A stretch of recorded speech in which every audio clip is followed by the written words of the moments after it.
Recently, Amazon announced that they're laying off 30,000 employees. Why do you think that was the case? Was it because of AI or overhiring or any other reason? What I would say is probably due to overhiring. When you talk about layoffs, like those are actual people, 30,000 or 16,000 or whatever that number is. It's like, that's how many people are affected. That's how many families are affected. And so super terrible situation. But I think ultimately there were like 100,000 corporate employees at the company when I left. If you really like squinted at it, like were those 100,000 people like strictly necessary? Amazon has a history of taking big bets, right? So the idea, at least in Jeff Bezos' time, was we would take a bunch of big bets. The ones that did really well, we would double down on. And then the ones that didn't do well, we should have the courage to cut those and then to move those resources into the bets that are doing well. I think with the layoffs, it's basically they didn't want to redistribute those resources into the other bets. So I don't know. It doesn't seem very Amazonian to me. I think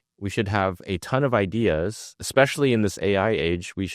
Amazon should be starting a ton of different businesses. And so, I think fine, if you want to give Cleaver a bunch of features or a bunch of products that weren't working well, I think that's totally an Amazonian thing to do. The real Amazonian thing to do, though, would be to take all of those folks and then redistribute them and then to just really double down on the stuff that is working. Because there's a ton of stuff that is working really well at the company.